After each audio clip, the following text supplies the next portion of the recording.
నిరీక్షణం,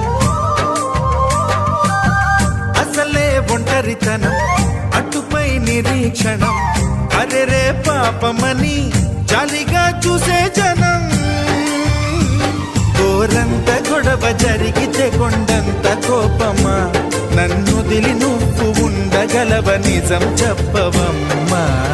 అందరినీ ఇలా వెంటపడి అడగాల, సరదాగా నువ్వే